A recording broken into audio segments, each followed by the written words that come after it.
Hello, friends. I am Ashish Darbari, founder and CEO of Aximize. To our new listeners, welcome. To our old ones, welcome back.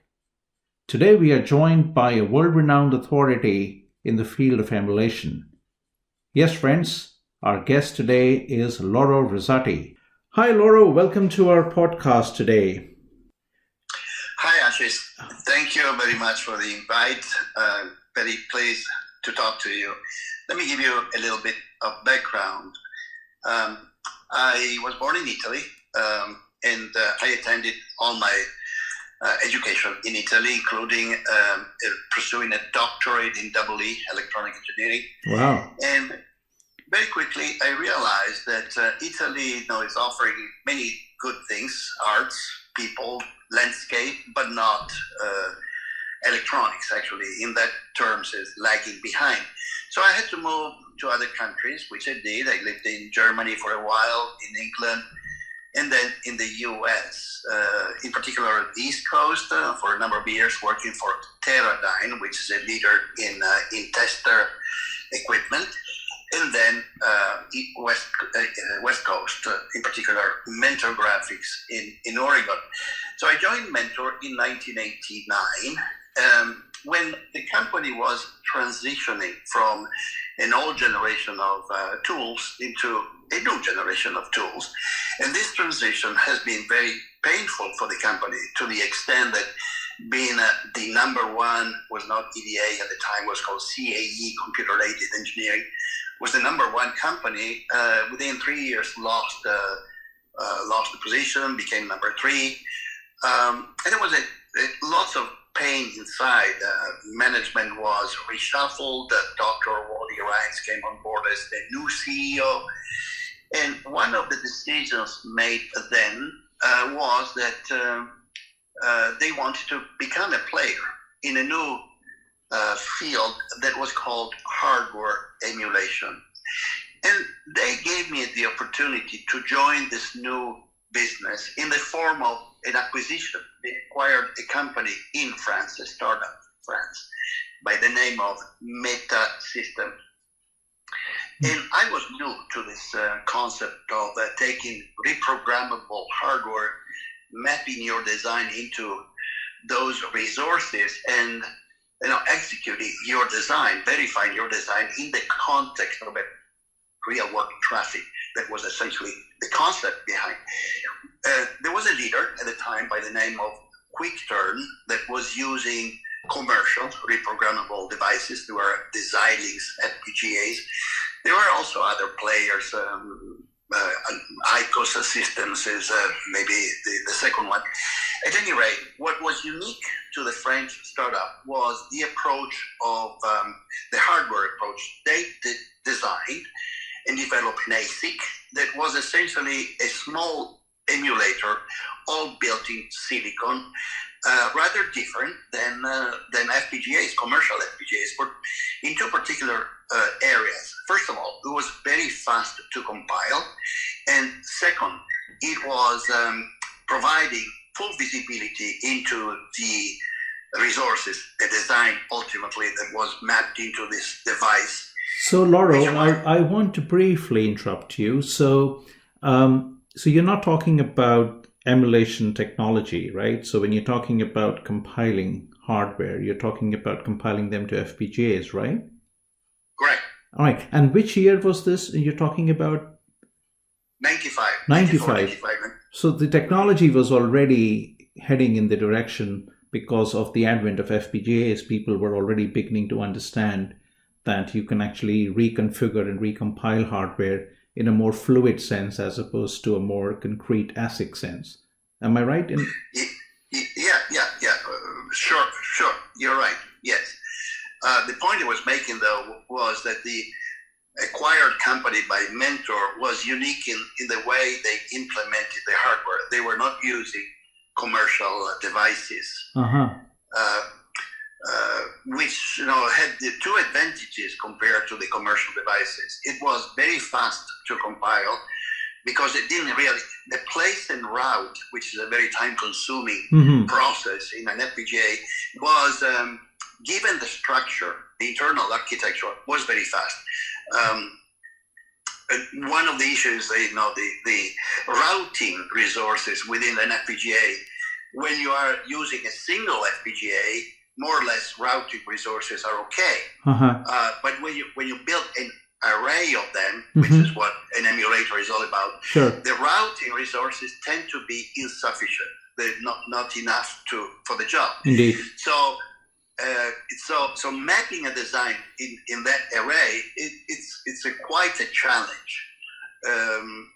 Very easily you run into congestion. You don't have enough resources. The compilation process fails. You have to recompile, changing parameters, reducing the density of the resources to make available more routing path. And so it's a bit of a nightmare. It is a nightmare, not a bit of. And this company that Mentor acquired solved that problem to quite an extent. And the other thing was that the visibility into the design was 100% by construction, as opposed to creating visibility by compilation. In a Xilinx or any FPGA, the visibility into the design is built at compile time, where you say, I want to see this and this and this, and you compile that visibility, you compile those probes. In the approach of this meta system, that was by construction. So basically what you're saying is, when you're talking about visibility and being transparent, what you're saying is that the entire chain of mapping down the high-level signals from the RTL down to gate level, that mapping was preserved. So one could easily trace back the gates back to the RTL. Yes. Okay. Yeah. Interesting. That seemed to be quite a unique technology at the time, because I now assume that, these things are quite common in modern day. Oh, yeah, definitely. Oh, yes, definitely. So indeed, if we can really fast forward, so for what regards me and my career, that was a big change. And ever since, I have been involved with emulation. So all the way back from 1995 to today, I've been involved with this technology at Mentor, and then for 11 years with a startup by the name of EVE, standing for Emulation Verification Engineering, another French company, small, that I joined in 2002 and ultimately was sold to Synopsys in 2012. Yeah. So I have been with there for a long, long time. They had been using Xilinx FPGAs, not this custom device. It was a patent, a property of Mentor, of course. Anyway, after the acquisition, I decided that I wanted to continue to operate in the field, but not anymore as an employee for somebody, but rather as a consultant. And to this day, that's what I'm doing. I have to say, I like to disclose that my number one customer is Mentor Graphics. That we reconnected. They approached me and they asked me if I would be interested in doing some consulting, and ever since I'm still doing that. But I am also looking at other things on the side. So that's very useful summary, Laura. So effectively, what you're saying is, in the last 3 decades, you've been involved in the technology of emulation, and to the point of being at the helm of a successful startup that was acquired by Synopsys. You're now providing consulting advice to a lot of Mentor's customers. And you talked about the technology having matured around about the same time as FPGAs were evolving. But Lauro, if I'm not wrong, FPGAs are not the only way of actually obtaining an emulator. So there are other ways of actually configuring and in fact, not just configuring, building an emulator from scratch, isn't it? Absolutely correct, Ashish. Today, and let's talk about today. Today, there are essentially 3 different architectures available on the market, each one connected to proposed by one of the 3 major EDA vendors, so Synopsys, Cadence, and Mentor. Mentor continues with the old approach, obviously went through a major evolution and upgrades, but is using down to the atomic element within the emulator, this big machine with a huge cabinet, etc. The atomic element is an ASIC that is built for emulation, pure emulation, cannot be used for any other purpose. So it's not a general purpose FPGA. Rather, a micro emulator in silicon that once built in arrays becomes a big emulator. Unique approach, lots of benefits. I don't know, there are some drawbacks, but we can discuss this in more detail. The other one will be carry on. Cadence is using a rather different, and the technology was originally devised, conceived at IBM in the late 70s, early 80s, and it's called processor-based technology emulator, which essentially consists of a huge, large array of Boolean solvers, Boolean processors, and ORs that are working off a huge memory database.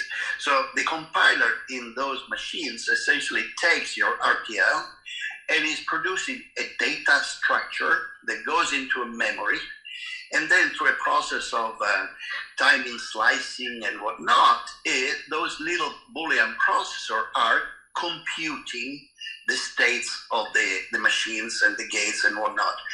Rather different than a reprogrammable hardware. Two advantages. Number one is very, very fast to compile because there is no such a thing as a place route. Number two, the visibility into the elements of the design, so your gates, your registers, is total. You don't have to build visibility into that. But that is also shared by the mentor. So that's cadence. And the third one is the synopsis, which is what used to be Eve using Xilinx FPGAs, the latest generation. Compared to the other two, broadly speaking, runs faster, but doesn't have the same degree of compilation speed and design debugging and visibility into the design. So this is fascinating, Laura. This is fascinating. Sorry to briefly interrupt you.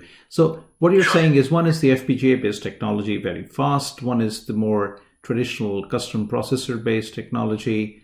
And however, the algorithm in the cadence sense, they're slicing and putting it on this. And then there is the first one you talked about, which is mentor one. And the thing that strikes me is interesting is in 2020, where we are talking about a lot of baseline work that used to be done on a cluster of ASICs is now being outsourced on a cluster of FPGAs, and the whole evolution of open source processor architecture. And I'm wondering whether in the future, these technologies are going to even impact the way emulators are built in the future. I mean, if you think of RISC-V, for example, as this technology matures more and more high-performance processors would be built, I imagine this would have a direct impact on the emulator technology tomorrow. There's certainly a possibility. Although, with all the evolution of the hardware designs, emulators are still conceptually the same things. The difference will be lots of enhancements, lots of, for one thing, they became huge because designs are huge. But the basic architecture is still the same. Indeed.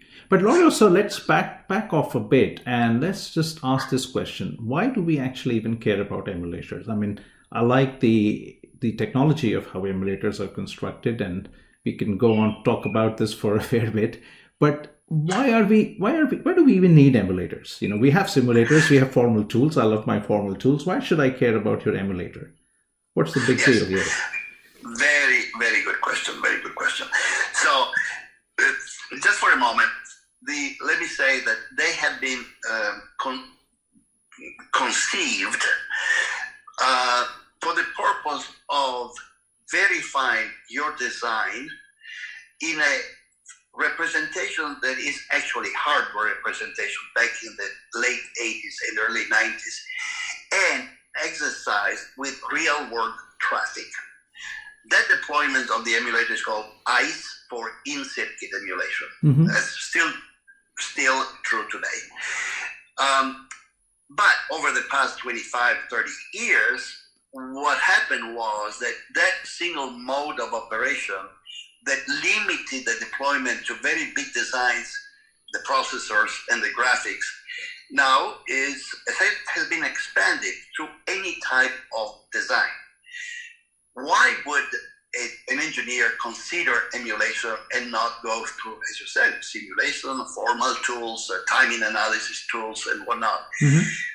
For two reasons. One is purely hardware, and the other one is the embedded software. In terms of purely hardware, you have huge designs where an RTL simulator will not be of any use. I mean, on a billion gate equivalent gate design, a simulator will not even move, will not even run. With process, it runs at less than 1 cycle per second. Less than 1 cycle per second. And Intel told me over and over again, which is the number one consumer of emulators, by the way. Intel is number one in the world consuming emulator. So a simulator will run at less than 1 cycle per second, and they want at least 1 megahertz. So 6 orders of magnitude. So that's for hardware. The other thing would be the embedded software. Simulators don't do any good in processing embedded software. They are good in breaking a design through the farms into small subsets of the test benches, small subsets of tests and running parallel on multiple CPUs, as long as the design is not billion gates, but is maybe 50,000 or 100,000 gates. I mean, million, 50 million, 100 millions, but not billion. Sure.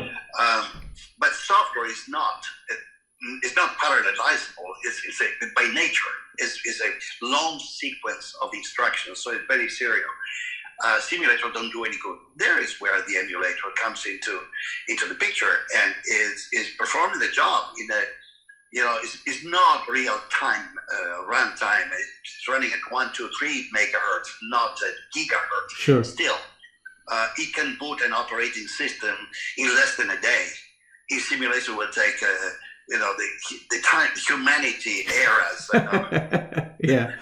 Yeah. So that's very interesting. So you mentioned 2 key things here. One is that it is actually being used to verify a real design, an architecture for real design, real implementation, and software. Yes. And at this point, when we're talking about billions of gates of real hardware running embedded software, we're talking about verifying real systems end to end in presence of operating systems, drivers, application software. And at this point, simulation, for obvious reasons, is not going to give you the scalability. And actually, I'm a big formal fan, as you know, and I've had experience of verifying, a billion gate design. Last year, I looked at a few networking designs that have that footprint, and the actual proof times and trying to find the bugs in these designs was not bad, but just trying to compile a 400 million flop design with a footprint of 1.1 billion gates in a formal tool, and perhaps one of the best formal tools in the market, we're talking about consuming a terabyte of RAM and a lot of time is spent in just compilation. So coming at it from the other end of the abstraction and use models from a formal being, we say use it early and so on, and emulation for system design, I can empathize with how much the technology, although maturing, we are still kind of lagging behind design complexity. But what you're saying is there is really no hope to verify a real system without emulation, and there's no alternative, right? And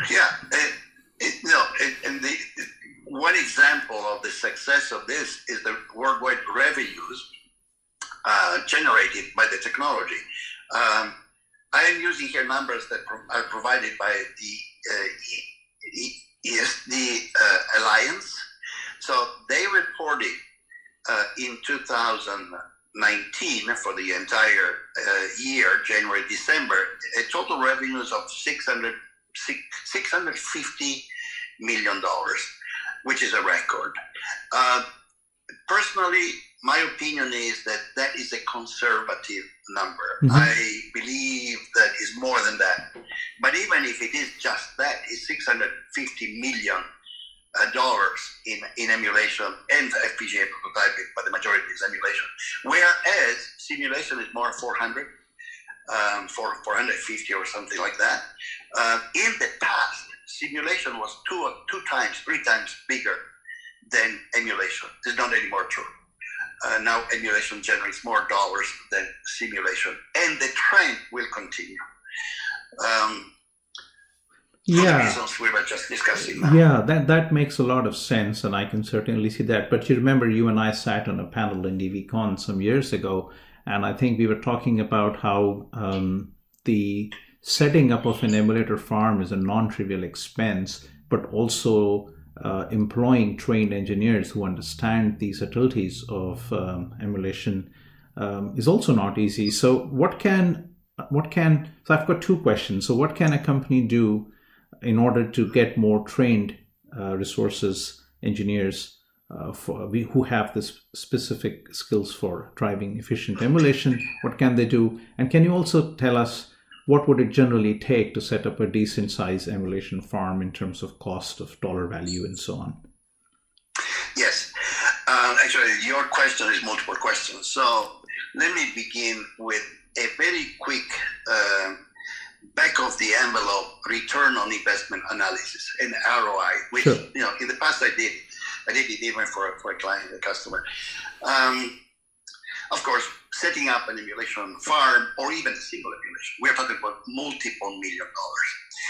But if you believe, as we were discussing is the case, that using emulation, you can really fit into the verification schedule and be on time for the time of the tape to manufacturing. And keeping in mind, I give you here a number that I can prove that if you cut 3 months off the delivery schedule of your design, Sure. you can save between 30 and 33% of revenues. So in other words, if you delay by 3 months, you lose 33% revenues of your product. Now, today, products generate revenues in the hundreds $1 million, possibly billions of dollars. So 1/3 of that, let's say just $1 billion revenue in the lifetime of a product, 1/3 is $330 million.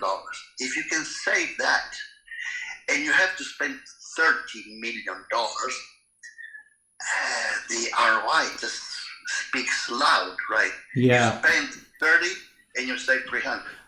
Yeah. Not to mention, mention the respinning. Now we are talking about 7 nano process technology. One respin there by itself will be another $30 million.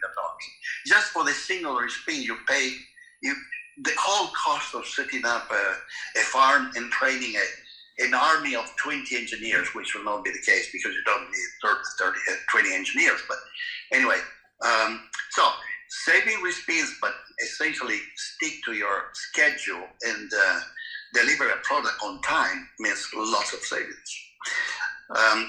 So back to training engineers and creating a team of experts.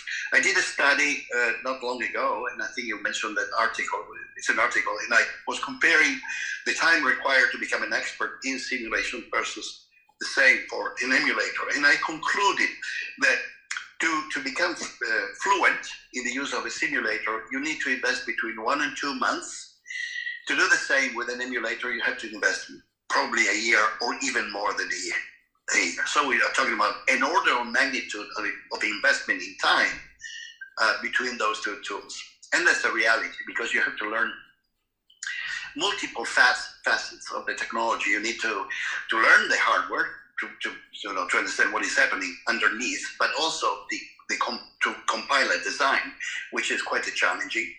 And then become familiar how to debug a design with an emulator, which is not the same thing as a simulator, Sure. And other things. So it needs a year to become an expert, and that's what it is essentially. Yeah. So actually, you're saying a year, but to be honest, in the big scheme of things, it's not just this basic methodology, basic skills, but actually it's all about the methodology, right? How do you actually end up picking up the design patterns and the software, and then applying this, because no two designs are the same. So a company like Intel, for example, you brought up Intel, or any of the big companies who are doing GPUs, or they might be doing processors or networking designs, they will all have different challenges for emulation use. So methodology impact is significant, and there is no shortcut, but you've been very honest that actually it does take a year, but I don't know of any verification technology where to become real expert, it doesn't take a significant time. I mean, it takes 2 months, you're saying, for simulation. In my experience, it takes longer. With formal, a lot of the time people can get started very quickly and can start delivering results, but to become a real pro, you do need to spend some time in the trenches to do that. So that's useful to know.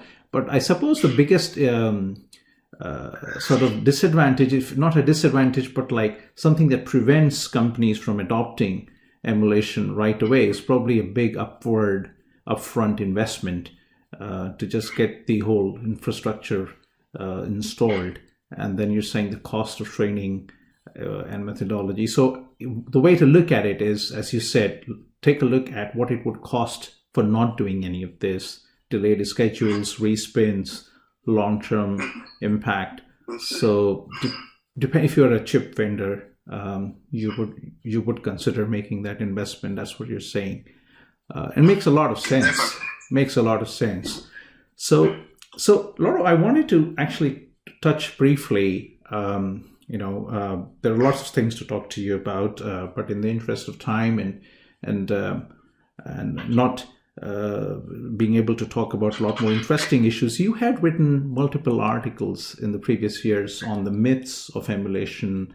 11 myths of emulation, and I think following year you wrote an article on best use cases and the best ways of making use of the emulation. Yeah. Could you pick 5 of these best practices in emulation technology and share this with our listeners before we wrap up for today? Yeah. I was making the point, just picking up randomly, a little bit randomly. Sure.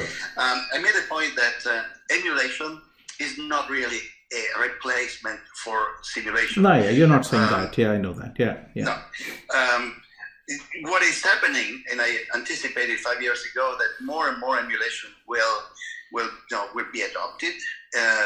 Back then, the ratio between the two was 20/80, more or less, or even less than that, like 10/90. I don't know if it is 50/50 today, but definitely emulation is really, really used a lot. But again, it's not replacing simulation, because the interactivity, the what-if analysis, at the block level, simulation is unique, and you want to use it, you have to use it.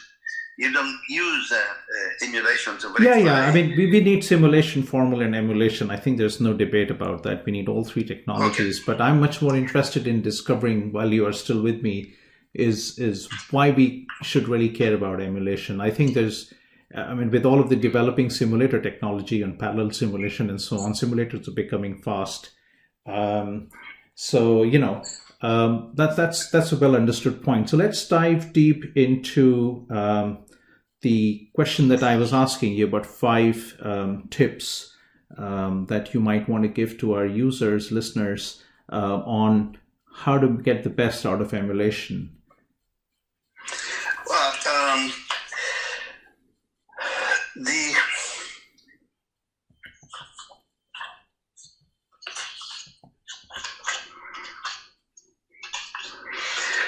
if I look at my menu list here, sure. I say emulation could, because you have lots of processing power at hand, it could create a degree of laziness. People don't care in become efficient in creating the test benches, for instance, the test sets and whatnot. So I was making the point that designers should be careful in what they are doing, especially design manager, to monitor what the actual user are doing, because it could be it could spoil the engineer. That's one thing. I was saying, I Emulation is a technology that actually is bridging the hardware team with the software team, the hardware verification team with the software, embedded software development team. The same tool can serve both communities. And that's a uniqueness. So be aware of this and work now, especially for an engineering manager. Be sensible to this aspect, and make sure that this is the case, because you can really heat and improve the time to market, the schedule of your development. Another thing that I didn't mention in my predictions, but I see happening, is the bridging of pre-silicon testing with a post-silicon testing. Yeah, that's an interesting one. Yeah, that's an interesting one. Yeah. Because of this virtual deployment of emulation, where you can create a target system in software, you can model your final environment where your design is going to be plugged into, using an abstraction level of language, description, C++, or a variety of them, system Verilog, I don't know. You can create an environment, virtual environment, in pre-silicon and also in post-silicon, where you use testers, real hardware on your silicon. You can transfer your entire test environment to the tester, essentially. So you can model in pre-silicon the tester, and then when you have real silicon coming back from the foundry, use the same environment on the tester. So bridging pre and post-silicon. I see this happening more and more. This is very interesting, actually. I didn't consider that actually we're heading in that direction with the emulation technology. Yeah, it does. Yeah. I saw an application recently from Mentor in the 5G space. Mentor acquired a 5G tester company in Finland by the name of Sokal, S-O-K-A-L. And what Mentor is doing is modeling the tester using System C or C++, I believe, and then creating this pre-silicon environment that is mimicking the behavior of the tester in post-silicon, and therefore bridging the gap between the two. Wow. Yeah. Sounds interesting. This really does sound interesting. Yes, very much so. Wow, it looks like, I'm just thinking right now, we've got so much to talk to you about. I would like to catch up with you again on how to debug things with emulation, because I'm sure there are enough people out there who may want to hear you out on this technology, because debug, as you said, with emulation is certainly non-trivial, and there are a lot of gotchas that people should avoid. But yeah, I mean, it's been a fantastic half an hour talking to you, Lauro. I wish we could continue for more. I know you have to go. You're a very busy man, although we are all kind of working from home these days due to lockout or locked in. But I suppose you're a busy man, so thank you very much for coming as a guest today. And we'll bring you back, and we'll get more interesting technical deep dive in the topic of emulation with you. Thank you, Ash. It was a great opportunity for me to talk to you today. I really enjoyed this conversation, and looking forward possibly to part 2 sometimes in the future. Absolutely. It's been a pleasure to have you on board, Lauro. Absolutely. Thank you very much, man. Thank you very much. Thank you. So friends, I hope you enjoyed today's podcast. Do let us know by emailing us at info@aximize.com or going to our Aximize YouTube channel. Stay connected, stay home, stay safe, and we will be back next week.